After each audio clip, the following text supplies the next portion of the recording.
이 시간은 우리가 이제 하나님의 말씀 일어나셔서 같이 보도록 하겠습니다. 시편 90편 1절부터 12절입니다. 시편 90편 1절부터 12절까지 교독하겠습니다. 영상으로 우리 예배 함께 하시는 분들도 똑같이 시편 90편 1절부터 12절을 펼쳐시고 교독에 함께 동참해 주시기를 바랍니다. 주여, 주는 모든 세대에서 우리의 거처가 되셨나이다. 산들이 생기기 전, 혹은 주께서 땅과 세상을 조성하시기 전, 곧 영원부터 영원까지 주는 하나님이시니이다. 주께서 사람을 돌려 멸망에 이르게 하시며 말씀하시기를, 사람들의 자녀들아 너희는 돌아갈지어다 하시오니, 주의 눈앞에서는 천년이 단지 지나간 어제와 같으며 밤의 한 경점과 같나이다. 주께서 그들을 홍수로 하듯 쓸어가시매 그들이 잠 같으며 아침에 자라는 풀 같으니이다. 푸른 아침에 꽃을 피우고 자라다가 저녁에는 베어 시드나니, 우리가 주의 분노로 말미암아 소멸되며 주의 진노로 말미암아 근심하나이다. 주께서 우리의 불법들을 주 앞에 두시며 우리의 은밀한 죄들을 주의 얼굴빛 가운데 두셨사오니, 우리의 모든 날이 주의 진노 중에 지나가며 우리가 이야기를 듣는 것 같이 우리의 횟수를 보내나이다. 우리의 횟수의 날들이 70년이요 강건하면 80년이라도 그 횟수의 위력은 수고와 슬픔뿐이니 그 위력이 곧 끊어짐에 우리가 날아가 버리나이다. 누가 주의 분노의 능력을 아나이까? 주의 진노는 주의 두려우심과 꽃 같으니이다. 그런즉 우리에게 우리의 날수 세는 것을 가르치사 우리가 지혜에 이르도록 우리의 마음을 쓰게 하소서. 아멘. 기도하겠습니다. 하나님 아버지, 감사합니다. 오늘도 저희들을 함께 해주셔서 오늘도 다같이 우리 비대면 예배를 드릴 수 있도록 이끌어 주심을 주님께 감사드립니다. 아버지 하나님, 정말 이 코로나로 인하여 여러 가지 어려움이 참 많습니다. 주님께서 이 나라 국민들을 불쌍히 여겨주시고 함께해 주심으로 이 코로나 국면을 어서 벗어나 우리 모두 일상에 돌아갈 수 있도록 이끌어 주시옵소서. 이 코로나 확산을 방지하기 위하여 또 의료 계통에 계신 분들, 질병관리본부에 계신 분들, 정부의 관리자들 모두 하나님께서 지혜를 주시고 함께해 주셔서 이 모든 것들을 잘 극복하고 이겨낼 수 있도록 아버지 도와주시고 또 하나님께서 힘주시고 또 용기를 더해 주시기를 기도합니다. 우리 국민들도 이번에는 정말 모두가 함께 동참하여 이 방역에 최선을 다해서 임하도록 도와주시고 함께해 주시옵소서. 아버지 하나님, 또한 우리 성도들 흩어져서 곳곳에서 참 온라인으로 영상으로 예배를 드리지만 하나님, 오늘 말씀을 통하여 힘주시고 위로해 주시고 또 말씀에 복이 되게 하여 주시옵소서. 이 시간 말씀을 주께 의뢰하오며 예수님의 이름으로 기도합나이다. 아멘. 자리에 앉으시겠습니다.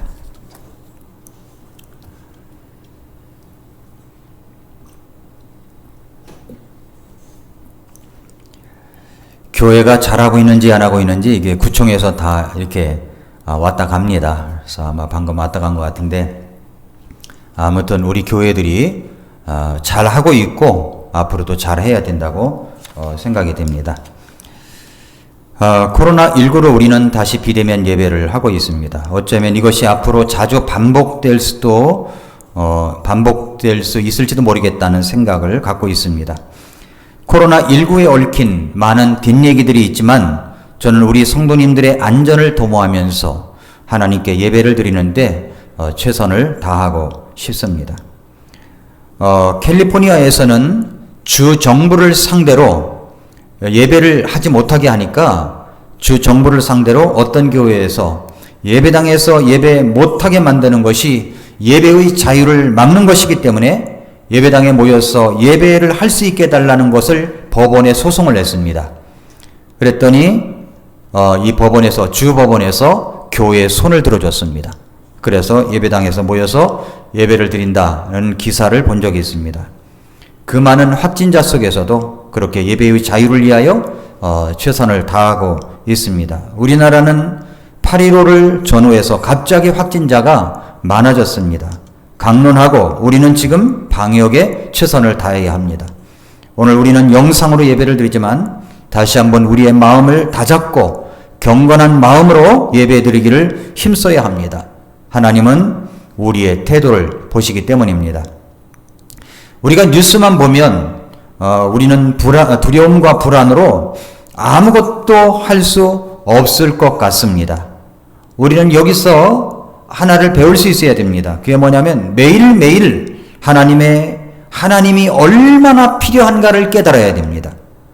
우리가 비대면으로 예배를 드리지만 또 코로나 사태로 인하여 여러 가지 어려움이 있는데 이것을 가지고 고통스럽다, 짜증난다, 불안하다, 두렵다 이것만 가지고 감정을 갖고 있는 게 아니라 정말 우리는 매일 매 시간마다 하나님이 필요하구나.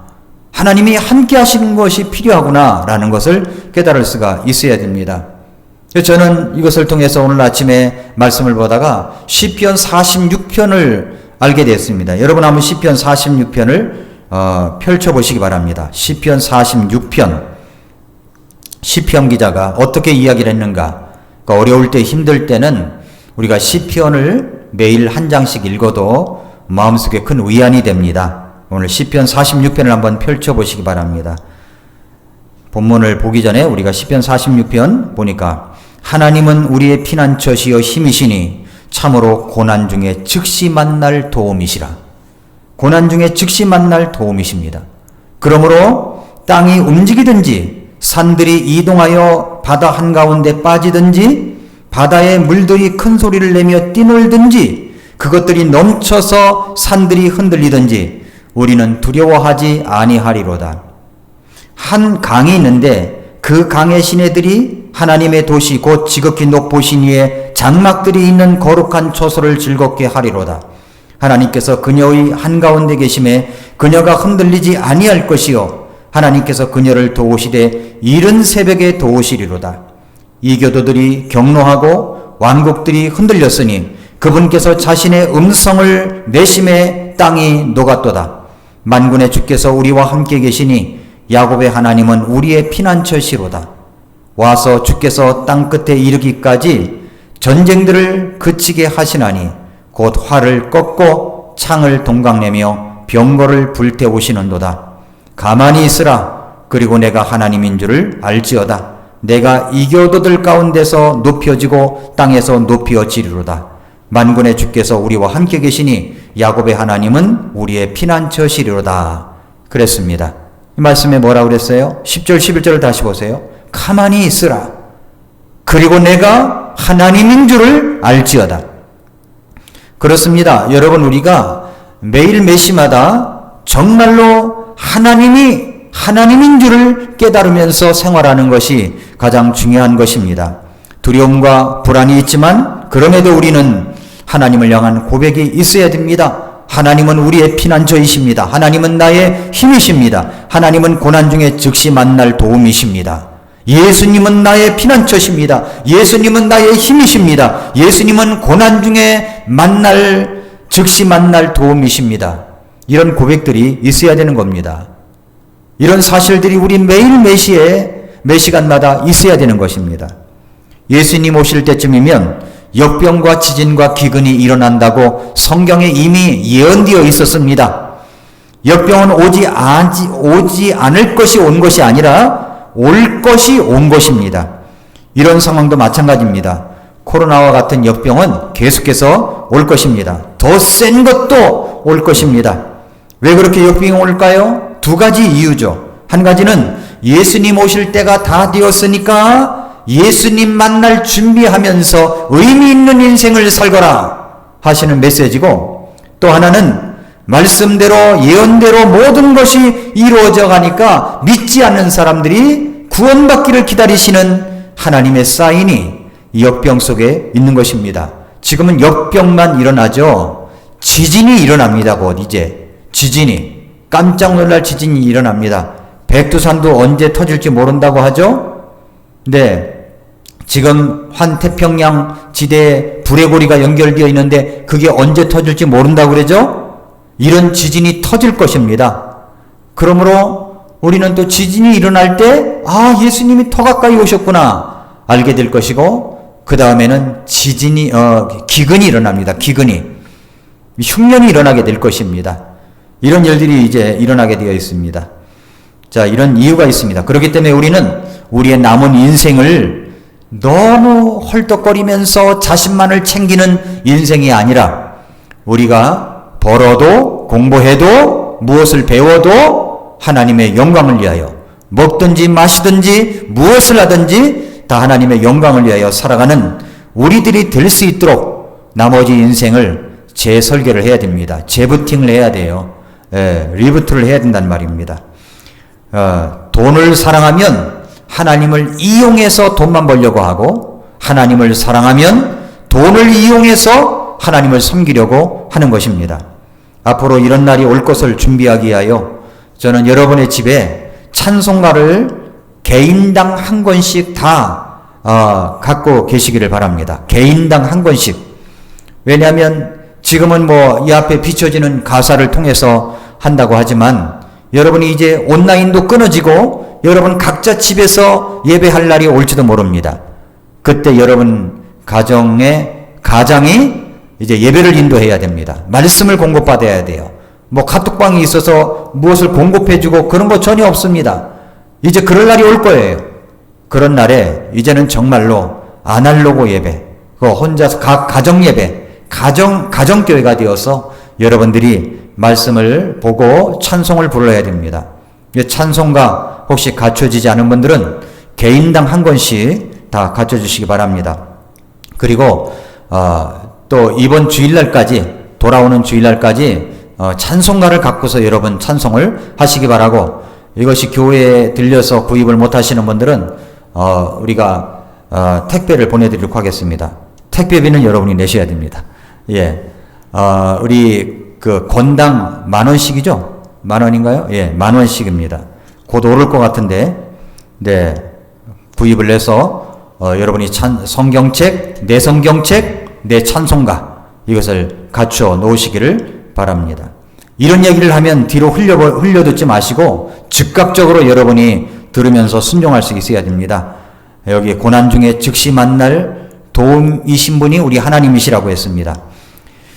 오늘은 제가 오랜 장마가 끝나고 이제 한강길을 산책하다가 인생이 바로 이것이구나 라고 실감했던 부분이 있어서 우리 성도님들과 나누고 싶었습니다. 원래는 미라클 모닝에서 이 말씀을 전하려고 했었는데, 이번 주간은 제가 한 주간 동안 쉬고 재충전할 수 있는 시간을 갖기 위해서 이번 주간은 미라클 모닝을 방송을 하지 않습니다. 오늘 제가 여러분들과 나눠야 되겠다라고 생각을 했습니다. 인생이 무엇일까를 설명하기 위해서 꺼내는 성경 말씀이 있다면 오늘 우리가 읽은 시편 90편입니다. 시편 90편은 120세 인생을 산 모세가 기도한 내용입니다. 120세의 모세가 죽었죠? 그러면서 뭐라고 그러냐면은, 주께서 그들을 홍수로 하듯 쓸어가시매 그들이 잠 같으며 아침에 자라는 풀 같으니이다 라고 얘기를 했습니다. 홍수처럼 쓸어간다는 말은 요즘 비가 많이 왔었기 때문에 무엇보다도 우리가 실감할 것이라고 생각합니다. 기록적인 폭우로 인하여 가까운 곳 중국의 세계 최대 규모로 알려진 중국의 산샤댐의 붕괴설이 제기되고 있었습니다. 예, 이게 중국의 샨샤댐인데, 중국의 샨샤댐은 후베이성 이창의 협곡 사이에 지어진 댐으로 천문학적인 비용이 들어간 댐입니다. 높이가 181m, 길이가 2335m, 그리고 저수 용량은 390억 톤, 만수위는 160m, 홍수위는 175m, 이런 규모를 자랑합니다. 그래서 중국 본토의 사람들은 샨샤댐에 관광을 와서 중국의 자랑이다, 중국의 자랑이다, 그렇게 자부심을 갖는 댐입니다. 그런데 이 산샤댐이 이번에 내린 기록적인 폭우로 말미암아서 댐 위지방과 아랫지방에 사는 도시들이 물에 잠기는 최악의 참사가 이어지고 있습니다. 그리고 댐 붕괴설까지 돌고 있습니다. 예, 이 그림을 보면 이제, 요 그림인데, 요 그림에, 여기서 이제 이런 그림이에요. 여기가 위성에서 찍어보니까 이것이 찌그러져 있다는 겁니다. 찌그러져 있어요. 전체가 다 나오게 해야지. 예. 찌그러져 있습니다. 그래서 뭐라고 얘기를 하냐면 이건 붕괴하려고 하는 것이 아니냐라고 하는 겁니다.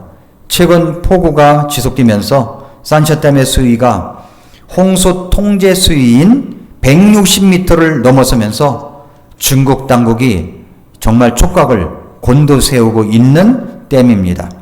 또 아직 중국에서 계속해서 비가 내리고 있어가지고 지난 주간에도 금요일날 태풍이 걸리 지나갔죠. 예, 엄청난 비가 내렸습니다. 그래서 저 산샤댐이 어떻게 될 것인가 하는 세계적인 뉴스거리가 되고 있습니다. 이미 이제 산샤댐 아래에 장강 하구 역시 근처 지역에서 계속해서 비가 내리면서 높은 수위를 유지하고 있어가지고 댐의 수위 조절이 쉽지 않는 상황입니다. 또 지난해 7월 7월부터 계속 비가 와가지고 40일 이상 비가 왔죠. 만에 하나라도 중국 산샤댐이 붕괴된다면 댐 아래에 위치한 이창 지역까지 물이 도달하는 시간이 30분 걸린답니다. 그러면 거기에 30만 명이 다 물에 잠긴다는 거예요. 그럼 30만 명의 인명피해가 날 수 있다는 겁니다. 이 피할 수 있는 시간이 안 된다는 겁니다. 그래서 여러 가지 이제 어려움이 있었습니다. 우리가 정말 이 홍수처럼 쓸어간다는 말이 실감나지 않습니까? 서울에 있는 분들이야 직접적인 피해를 당한 분들이 많지는 않을 거지만 지방에는 많은 피해를 당한 곳이 있죠. 제가 몇 년 전에 섬진강에 갔었었는데 섬진강 가서 제철국을 먹어봤거든요. 근데 섬진강 제방이 터져가지고 많은 수해가 있습니다. 이것은 이제 중국의 모습이고요. 중국에 물난리가 나서 저런 모습이 되어 있고요. 그랬는데 제가 이제 한강에 이제 저희 집 근처에 이제 한강길을 이렇게 산책을 했습니다. 근데 그 한강 공원 산책길에 물이 잠겨가지고 수위가 상당히 올라갔었습니다. 그래서 제가 늘 아침마다 가는 이 산책길에 가보면 그 운동 장소에 한강의 운치를 더해주는 저 나무 한 그루가 있는 겁니다. 멋있죠? 예. 안 멋있습니까? 반응 좀 하세요. 몇 명이 안 된다더라도. 멋있습니까? 예. 멋있어요. 사진을 잘 찍어서 그런가. 근데 나무가 멋있습니다. 그러면 저 멀리 보이는 산이 검단산이고 또 옆에 있는 도시가 이제 하남시입니다. 늘 멋있어요. 그래서 저것을 상대로다가 제가 계속 이제 클릭해 보세요, 이거를. 예.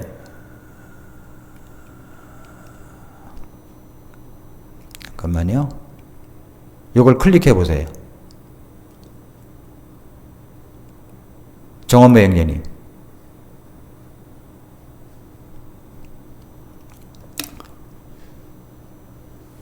이것을 이제 영상으로 찍었는데 클릭이 안 됩니까? 안 돼요? 예. 아무튼 저렇게 이제 영상으로도 찍었었습니다. 그런데 정말 아름답거든요. 정말 아름답고 그런데 홍수가 난 거예요. 홍수가 난 게 아니라 물이 이제 한강 수위가 계속 올라간 거죠. 근데 저 나무가 어떻게 됐을까요? 갔더니 어떻게 됐냐면 이 나무가 이렇게 돼 버렸어요. 정말 저는 슬펐습니다. 너무너무 슬펐어요. 저걸 보면서 이야, 인생이란 이렇게 되겠구나. 그래서 제가 이 그림으로 이제 한 것입니다. 홍수처럼 쓸어가는 인생이다 라고 하는 겁니다.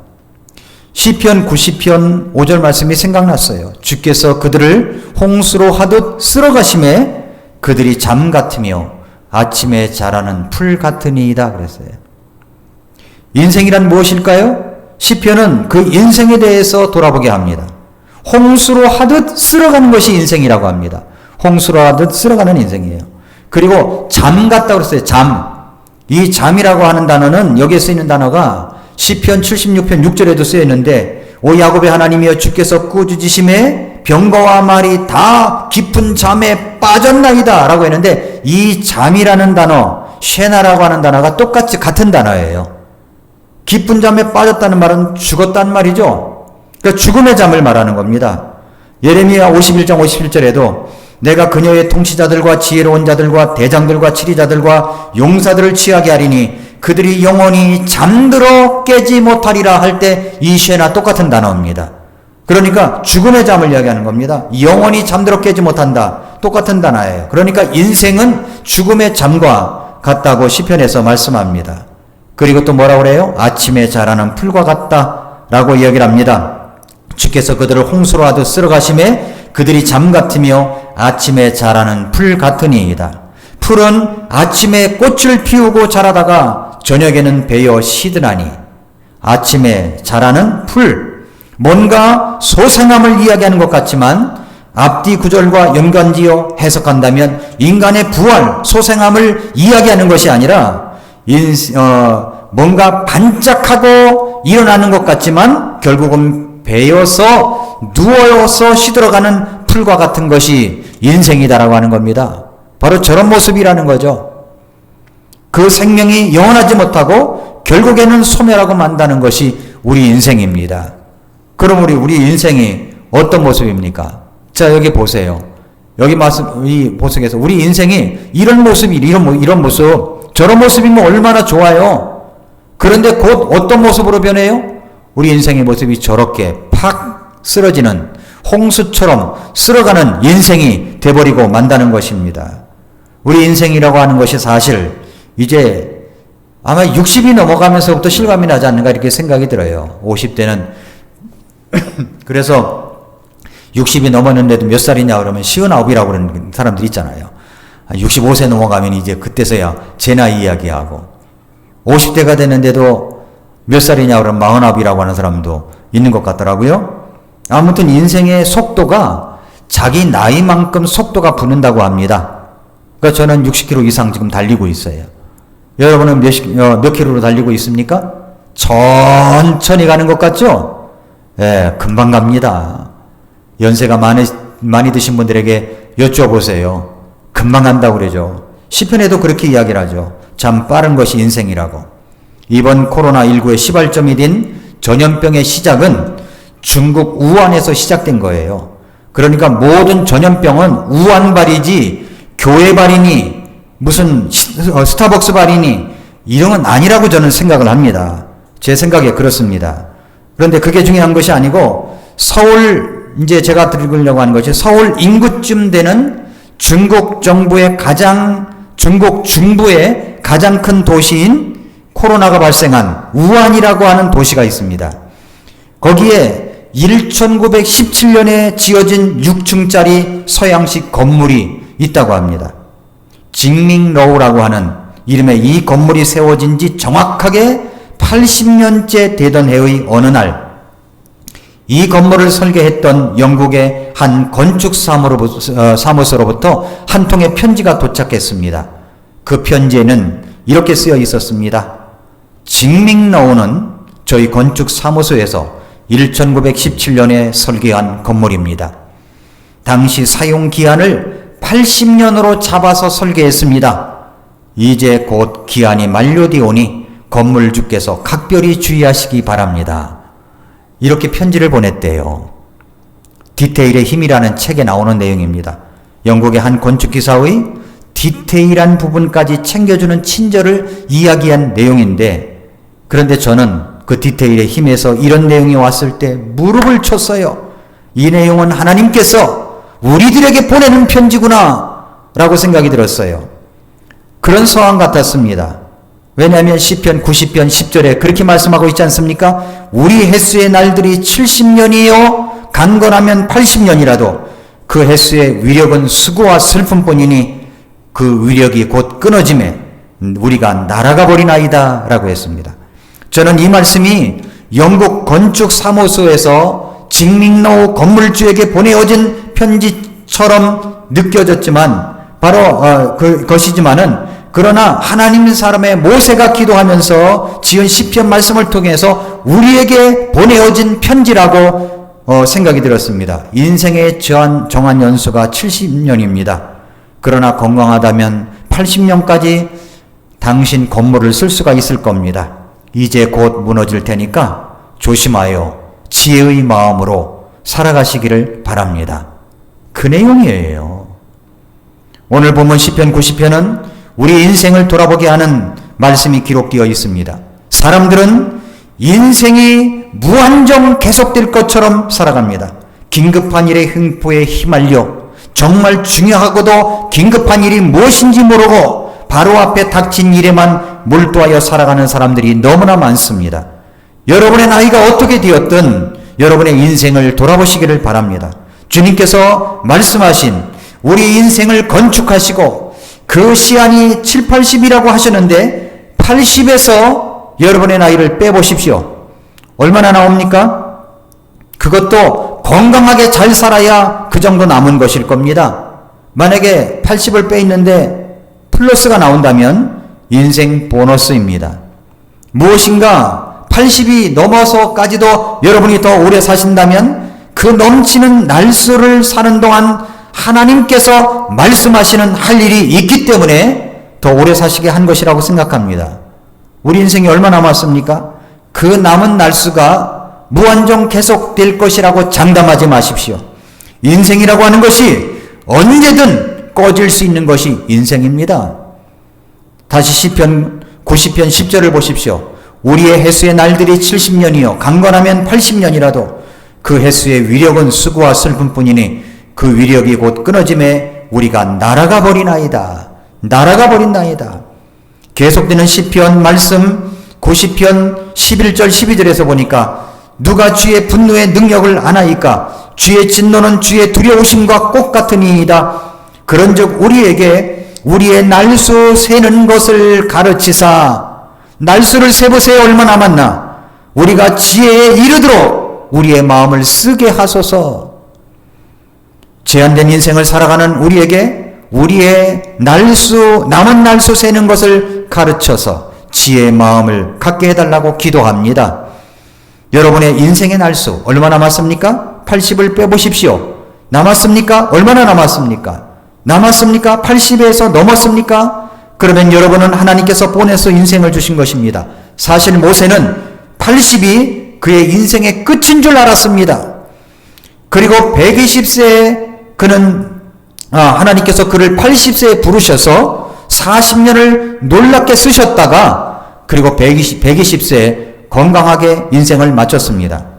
모세는 아마도 그런 것을 인식하고 7, 80을 이야기한 것이 아닐까요? 자기가 40까지 이집트의 공주의 아들로 그리고 이제 이집트의 파라오로 후계자로 살아가다가 하나님의 뜻이 아닌 자기의 혈기로 뭔가를 해보려다가 40년을 광야에서 보낸 인생을 돌아보면서 인생이란 무엇인가를 생각하게 합니다. 모세는 이렇게 말합니다. 누가 주의 분노의 능력을 아나이까? 주의 진노는 주의 두려우심과 꽃 같으니이다. 그런즉 우리에게 우리의 날수 세는 것을 가르치사 우리가 지혜에 이르도록 우리의 마음을 쓰게 하소서. 그 남은 인생을 지혜의 마음을 쓰며 살아가기 위해서 오늘 성경 본문이 우리에게 가르쳐 주시는 세 가지가 있습니다. 첫째로 우리 인생은 돌아가게 되어 있다는 겁니다. 돌아갑니다. 사람이 죽으면 뭐라고 얘기해요? 돌아가셨습니다. 얘기하죠? 우리의 인간은 시간의 제한을 받는 사람들입니다. 시계를 보고 우리는 시간을 압니다. 맨 처음 시계는 해시계였습니다. 그 다음에는 물시계, 모래시계, 그리고 기계를 만든 시계가 또 전자시계가 나왔습니다. 이제는 디지털 시계가 있어서 1초를 100분의 1까지도 쪼개고 있습니다. 피터 드러커는 인생 관리는 시간 관리라고 했습니다. 목표를 달성하는 사람과 그렇지 않은 사람의 차이는 시간 관리의 차이입니다. 시간 관리의 차이. 그래서 피터 드러커는 시간 관리를 잘하기 위해서 세 가지를 제시합니다. 세 가지. 첫째는 시간을 실시간으로 기록해 보라는 겁니다. 여러분, 일을 마친 후에 기억에 의존하여 기록하는 것이 아니라 사용한 시간을 실시간으로 기록해 보라는 겁니다. 그리고 그 시간 기록한 내용들을 정기적으로 살펴보라는 거죠. 6개월 정도 그렇게 하면 내가 시간을 어떻게 쓰고 있는가가 나와요. 어떻게 쓰고 있는가가. 저는 제 바인더에 3P 바인더에 위클리를 매일 작성합니다. 그런데 어떤 때는 보면은요, 이틀 지난 다음에 그걸 기록하려고 하면 이틀 전이 기억이 안 나요. 뭘 했는가가 기억이 잘 안 나요. 그래서 하루에 3번, 5분씩만 시간 내서 기록하라고 그러잖아요. 아침에, 점심때, 저녁에 자기 전에 3번 기록을 하라고 그러잖아요. 그러면 기억이 날 거 아닙니까? 내가 금방 뭐 했는가 하는 기억이 나죠. 그렇지 않은 분들은 좀 뭔가 좀 문제가 있지 않습니까? 그러니까 수시로 기록을 해보라는 겁니다.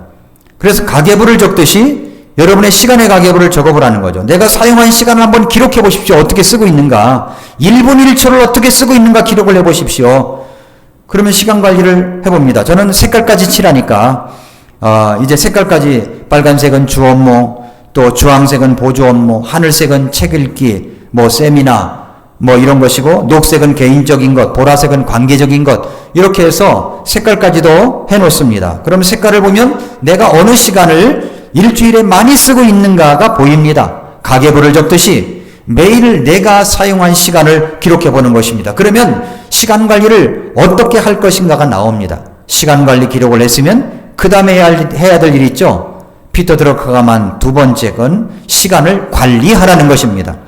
그 시간을 관리하기 위해서 3가지 질문을 해보라고 이야기를 합니다. 하나가 뭐냐면 내가 이 일을 하지 않으면 어떤 상황이 벌어질까? 두 번째는 내가 하는 일 가운데 다른 사람에게 맡긴다면 최소한 나만큼 할 수가 있는 일은 무엇일까? 세 번째는 내가 하는 일 가운데서 다른 사람의 시간을 낭비하는 일은 없는가? 이걸 질문을 던져보라는 거예요. 그래서 위임할 것은 위임하고 내가 할 것은 내가 하라는 거죠. 세 번째는 시간을 통합해보라는 겁니다. 뭉텅이 시간을 만들어낼 수 있는 시간을 모아서 활용해 보는 것입니다. 그러니까 목표 관리를 잘하는 사람은 시간 관리를 잘하기 때문입니다. 인생 관리는 시간 관리라는 말이 맞습니다. 인생은 시간에 제한을 받습니다. 그것이 인간의 연약함입니다. 그런데 모세도 그것을 알고 있었어요. 인간에 비해서 하나님은 어떤 분이십니까? 시편 90편 1절부터 4절을 보십시오. 주여 주는 모든 세대에서 우리의 거처가 되셨나이다. 산들이 생기기 전 혹은 주께서 땅과 세상을 조성하시기 전 곧 영원부터 영원까지 주는 하나님이시니이다. 주께서 사람을 돌려 멸망에 이르게 하시며 말씀하시기를 사람들의 자녀들아 너희는 돌아갈지어다 하시오니 주의 눈앞에서는 천년이 단지 지나간 어제와 같으며 밤의 한 경점과 같나이다 라고 했어요. 여기 말씀해 보세요. 사람의 연약함에 반하여 인생의 제한됨에 반하여 하나님은 영원하신 분이십니다. 시간의 제한을 받지 아니하시는 분이십니다. 우리 인생의 연약함 속에서 하나님의 영원하심을 묵상해 보는 것은 대단한 유익을 가져오죠. 하나님은 영원하십니다. 그러나 인간은 시간의 제한을 받고 돌아가야 됩니다. 그래서 사람이 죽으면 돌아가셨다고 이야기하는 겁니다. 히브리서 9장 27절은 한번 죽는 것은 사람들에게 정해진 것이요 이것 뒤에는 심판이 있다라고 이야기합니다. 사람은 한번 죽습니다. 이건 확실한 것입니다. 그러나 불확실한 것은 뭐냐면 언제 죽을지 모른다는 거예요. 그렇게 죽으면 인생 끝이냐? 아닙니다. 바로 심판이 기다리고 있습니다. 심판이. 요한일서 2장 17절에서 세상도 그것의 정욕도 사라지되 오직 하나님의 뜻을 행하는 자는 영원토록 거하느니라 말씀을 했습니다. 인생은 하나님께로 돌아가고 이 세상에 있는 것은 모두 사라지게 되어 있습니다. 시편 90편 5절부터 7절에 보니까 주께서 그들을 홍수로 하듯 쓸어가심에 그들이 잠 같으며 아침에 자라는 풀 같으니이다. 풀은 아침에 꽃을 피우고 자라다가 저녁에는 베어 시드나니 우리가 주의 분노로 말미암아 소멸되며 주의 진노로 말미암아 근심하나이다 라고 했습니다. 이것이 우리의 인생입니다. 우리 인생은 돌아가야 됩니다. 돌아가야 돼요. 하나님 앞으로 돌아갑니다. 인생은 돌아간다. 말씀이 시편 90편에 우리에게 주시는 메시지입니다. 두 번째는 인생 끝에는 심판이 있다는 겁니다. 심판이 있어요. 히브리서 9장 27절에 보니까 한 번 죽는 것은 사람들에게 정해진 것이고 이것 뒤에는 뭐가 있다고요? 심판이 있습니다. 한 번 죽는 것은 정해진 것입니다. 그러나 그 후에는 반드시 하나님의 심판이 있습니다. 그 심판은 두 가지 심판이 우리에게 기다리고 있어요. 첫째는 흰 왕좌 심판 때입니다. 요한계시록 말씀에 그 말씀이 나와요. 여러분, 모든 사람은 죄를 범했기 때문에 하나님의 영광에 이를 수가 없죠? 죄 때문에 천국에 갈 수가 없습니다. 로마서 3장 10절에는 이 세상에 의인은 한 사람도 없고 모든 사람은 다 죄인이라고 했습니다. 그 심판은 믿지 않는 자를 향한 죄에 대한 심판이 흰 왕좌 심판 때입니다. 요한계시록 20장 10절부터 15절을 한번 열어보시기 바랍니다. 요한계시록 20장 10절부터 15절.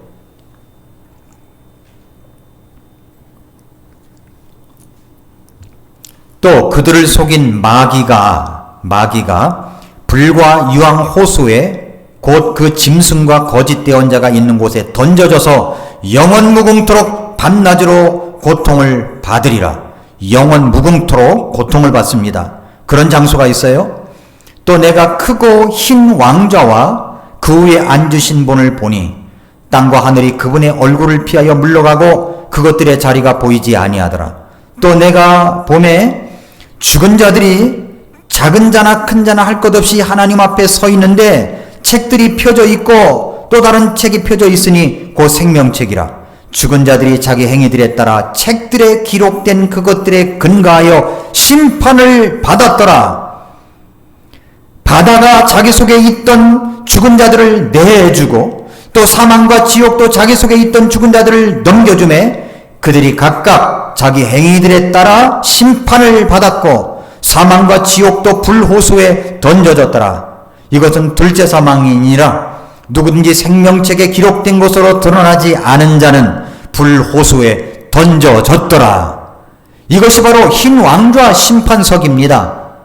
이곳에 구원받지 못한 모든 사람들은 반드시 심판을 받아서 둘째 사망에 이르게 되는 것입니다. 이것이 첫 번째 심판대예요. 흰 왕좌 심판대. 두 번째는 그리스도의 심판석이 있습니다. 이거 베마 심판대라고 하는데 고린도후서 5장 10절에 그 내용이 나오죠. 우리가 반드시 다 그리스도의 심판석 앞에 나타나리니 이로써 각 사람이 좋은 것이든 나쁜 것이든 자기가 행한 것에 따라 자기 몸 안에 이루어진 것들을 받으리라 말씀했습니다. 여러분, 그렇습니다. 로마서 14장 10절에 그런데 네가 어찌하여 네 형제를 판단하느냐, 어찌하여 네 형제를 무시하느냐, 우리가 다 그리스도의 심판석 앞에 서리라. 그리스도의 심판석 앞에 서리라. 예수 그리스도를 믿고 구원받은 모든 사람들이 예수님 믿고 나서의 우리의 행위가 하나님을 기쁘시게 했는가, 그렇지 않은가, 이것을 보기 위하여, 이것을 심판하기 위하여 그리스도의 심판석 앞에 서게 되는 겁니다. 이 심판석은 우리가 잘못해서 지옥에 간다든가 벌을 받는다든가 그게 아닙니다. 이것은 상을 주기 위한 심판석이에요. 상을 주기 위한. 여러분이 나는 잘했다고 열심히 사람들 앞에서 어깨에 힘주면서 달려왔는데 모든 사람들이 그렇게 알고 있는데 하나님이 이름을 부를 때 보니까 내 이름은 쏙 빼고 다른 사람 이름을 부르면서 칭찬하고 상급을 주고 있어요. 내 이름은 빠져 있어요. 얼마나 부끄럽고 황당하겠습니까? 그런 심판석이라는 겁니다. 그렇습니다, 여러분. 우리 남은 인생을 어떻게 살아가느냐에 따라서 주님 앞에서 상급을 받든지 그렇지 않든지 할 것입니다. 작은 자 하나에게 냉수 한 그릇이라도 주는 사람들, 이런 사람들의 상을 하나님께서 흐리지 않는다고 했습니다. 대언자에게 선을 베푼 자는 대언자의 상을 받는다고 그랬어요. 저는 우리 교회 성도님들이 이번에 전국 목회자 징계를 위해서 헌신적으로 희생하며 여러분이 전 물질적으로 희생하며 섬기는 그 아름다운 희생에 하나님께서 반드시 여러분에게 상을 주실 것이라고 믿습니다. 이 땅에서도 주시지만 하나님께서도 또 하나님 앞에 가서 주실 것이라고 믿습니다. 그럼 우리 인생은 뭘 알아야 돼요? 인생 끝에는 심판이 있다. 혹시 이 말씀을 듣는 분 가운데 아직 구원받지 못한 분이 계시다면 인생 끝에는 반드시 심판이 있다는 것을 기억하시고 예수님을 믿고 구원받을 수 있으시기를 바랍니다. 마지막입니다. 세 번째는 그러한 인생을 알고 지혜의 마음을 가져야 합니다. 그러한 인생을 알고 지혜의 마음을 가져야 돼요. 시편 90편 11절 12절에서 누가 주의 분노의 능력을 아나이까 주의 진노는 주의 두려우심과 꼭 같으니이다. 그런즉 우리에게 우리의 날수 세는 것을 가르치사 우리가 지혜에 이르도록 우리의 마음을 쓰게 하소서라고 얘기를 합니다. 어떤 것이 지혜입니까? 아무리 시간 관리를 잘하고 인생 경영에 성공하였다고 할지라도 하나님이 말씀하시는 그 지혜에 이르지 못한다면 여러분의 인생은 멸망에 이르는 것입니다. 지혜의 마음을 가져야 돼요. 그 지혜의 마음을 구해야 됩니다. 잠언 3장 4절부터 6절에 보니까 은을 구하는 것 같이 그것을 구하고 감추어진 보화들을 찾는 것 같이 그것을 찾으면 그때 주 두려워하는 것을 깨닫고 하나님 아는 것을 발견하리니 이는 주께서 지혜를 주시며 그분의 입에서 지식과 명철이 나오기 때문이니라 라고 말씀했습니다. 은과 보화를 찾는 것처럼 지혜를 구해야 지혜를. 그러면 주 두려워하는 것을 깨닫게 됩니다. 하나님 아는 것을 발견하게 됩니다. 여기서 말하는 두려움이란 벌벌 떠는 것을 말하는 것이 아니라 우리 하나님을 존경과 사랑을 담은 우리 하나님에 대한 존경과 사랑을 담은 두려움을 말합니다. 잠언 1장 7절에서 주를 두려워하는 것이 지식의 시작이거늘 어리석은 자들은 지혜와 훈계를 멸시한다고 했습니다. 그렇습니다. 진정한 지혜는 우리 하나님을 두려워할 줄 아는 것입니다. 진정한 지혜는 그분을 통해서 구원을 받는 것입니다. 진정한 지혜는 나의 인생을 어떻게 살아가야 할지를 선택하며 우리 하나님의 영광을 위하여 먹든지 마시든지 무엇을 하든지 하나님의 영광을 위하여 살아가는 것입니다.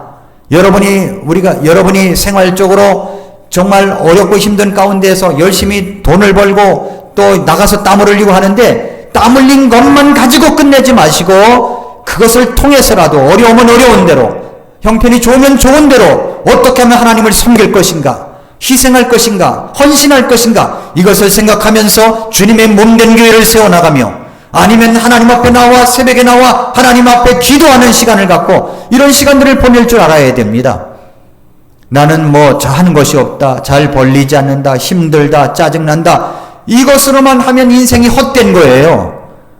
그건 지혜의 마음이 아닙니다.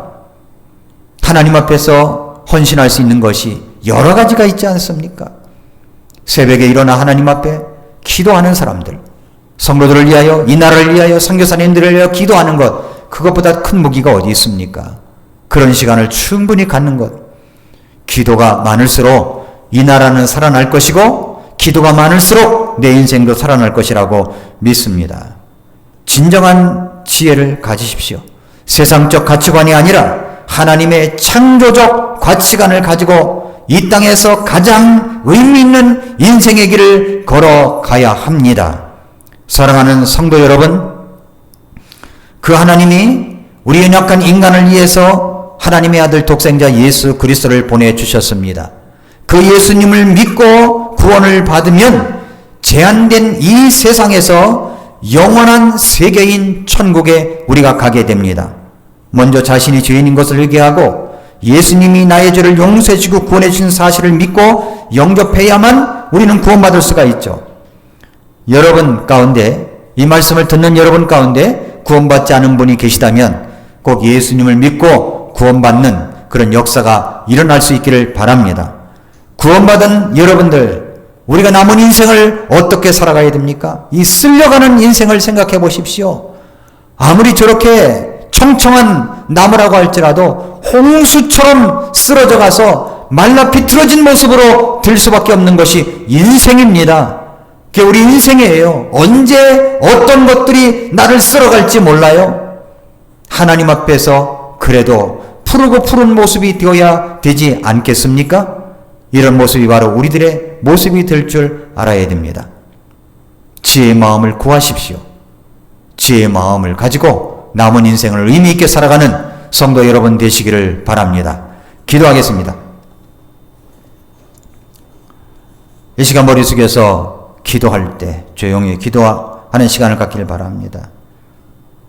혹시 여러분 가운데 아직 구원받지 못한 분이 계시다면 제가 여러분을 위해서 도와드릴 수 있습니다. 언제든지 저희 교회로 연락을 해 주시기를 바랍니다. 혹시 여러분 가운데, 우리 성도님들 가운데 여러분이 구원받은 하나님의 자녀라면, 구원받은 성도라면 인생 연소 7, 80이라는 제한된 시간을 사는 동안 남은 인생 어떻게 살아야 하며 무엇을 해야 할지 지혜를 구하십시오. 주님 앞에 서는 날 잘했구나, 신실하구나, 얘야 하시면서 칭찬 듣는 우리들이 될 수 있기를 바랍니다. 이 시간 한번 같이 그런 인생을, 남은 인생을 지혜의 마음을 쓰게 해달라고 우리 하나님 앞에 기도하도록 하겠습니다. 기도하겠습니다.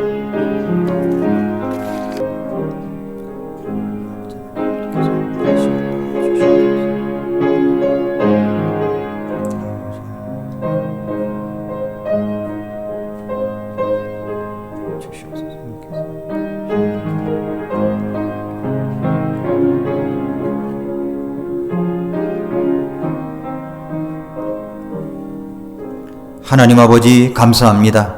예수님을 믿고 구원받은 하나님의 자녀들로서 우리는 정말로 가치 없고, 그리고 우리는 하나님의 심판을 받아 지옥 호수에 떨어졌어야 될 우리 인생들을 건져주신 우리 하나님께 너무나 감사를 드립니다.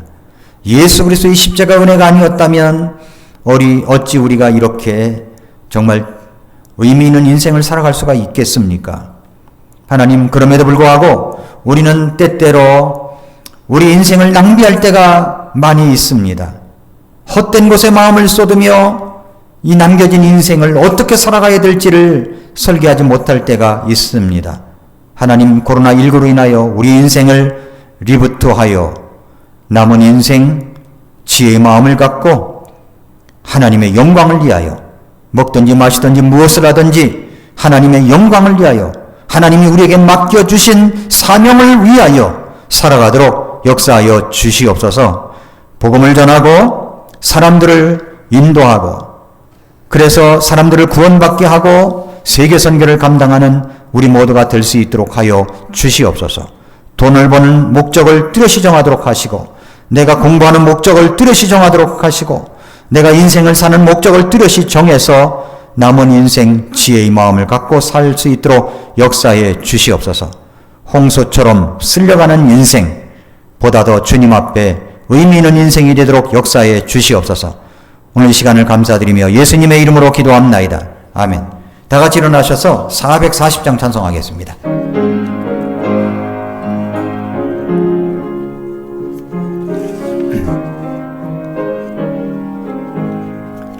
내 영혼이 주 은혜로 죽을 죄짐 벗고 보니 슬픔 많은 이 세상도 전국으로 화도다. 할렐루야 찬양하세. 내 모든 죄 사함 받고 주 예수와 동행하니 그 어디나 천국일세. 주의 얼굴 뵙기 전에 멀리 뵈던 하늘나라 내 맘속에 이루어지니 큰 기쁨이 넘치도다. 할렐루야 찬양하세. 내 모든 죄 사함 받고 주 예수와 동행하니 그 어디나 천국일세. 높은 산이 거친 들이 조막이나 궁궐이나 내 주 예수 모신 곳이 그 어디나 천국일세. 할렐루야 찬양하세. 내 모든 죄 사함받고 주 예수와 동행하니 그 어디나 천국이. 할렐루야 찬양하세. 할렐루야 찬양하세. 내 모든 죄 사함받고 주 예수와 동행하니 그 어디나 천국일세. 아멘.